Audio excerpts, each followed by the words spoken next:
Hey there, students. This is Mrs. Castanelli, and today this video is to give you a few tips and tricks on how to use the Gale in Context Library database to do some research.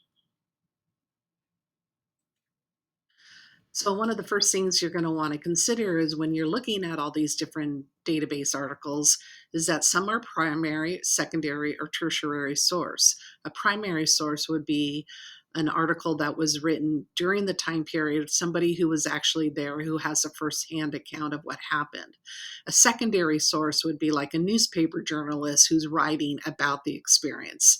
And a tertiary source would be more like a reference book or an encyclopedia article that just gives the facts of what happened. So remember, when you access the library databases, you start from our school website and then you come here to this high school page. And the database that we're going to look at today is Gale in Context Library high school databases. So the link that your teacher provided you takes you to a search that has already been done on the U.S. Capitol Insurrection 2021. And I just want to make sure that you already understand what this page looks like. And I'm going to go to my actual page to point out the things. Up here is where you'll sign in with Google so that you are able to do highlights and notes. This here is where after you do some research, you could change this search and put in some different keywords. These are all the different types of sources that you're going to look at. Make sure you look at a variety of sources. So reference would be more like a tertiary source. A newspaper article or a magazine might be a secondary source that has maybe some quotes from somebody who was actually there, which would be primary quotes. And then you also have some videos and audio interviews that might be really interesting to look at. So when you are looking at the sources here, don't just look at the first three.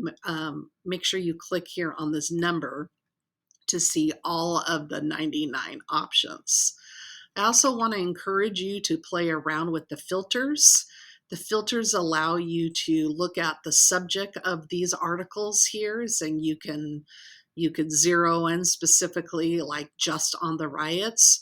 There's also another filter that is super helpful that you can search for words within all of these articles, so you could do an additional search and go farther in. In addition to playing around with the filters, you can change your results by date or relevance, and you can also just use a variety of different features here. It shows you like the data was written, the lexile level. That's what these little content levels, the more dots, the harder the article is to read. So let's say I've decided to get this, consider this article from the National Review. One of the things you're going to want to look up to see is what kind of newspaper or magazine the National Review is. Is there a particular bias or left or right leaning? So you might have to do some additional research on there. When you are looking through the article, you can see before that I actually use the highlight feature to come here and highlight different aspects of the article. This is where maybe you would be looking for specific quotes, something that you want to say in your seminar, and you could highlight and you could pick whatever highlight color. You can write notes here if you want.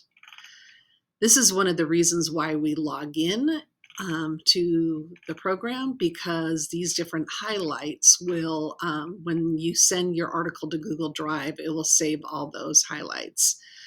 So some of the features that are really helpful in our database is that we have a translate tool here. If it is helpful to read this article in a different language, you can change the font, bigger or smaller.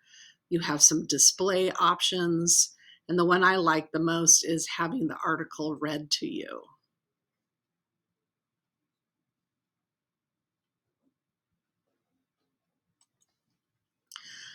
Over here, make sure if you choose this article, it explores some other articles that might be similar or other related topics. So once you zero in on one aspect, you may want to look at those topics. Remember, at the bottom of the article will be the citation. I highly recommend that you look up like who's the author, who is the source, because that's going to make it important whether this is a truly factual article. In this particular article from the National Review, when I read through it, you can tell that there are opinions here. And so you're going to want to know what that person's political agenda is in the case. So like I said, the date, helpful features, you're going to look at the related. This is where you'll find your citation.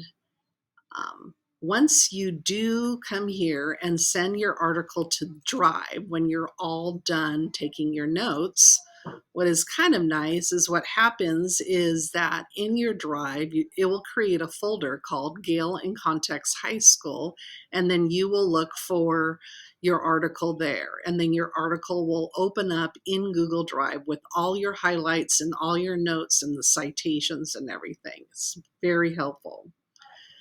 And remember, we talked about evaluating your sources.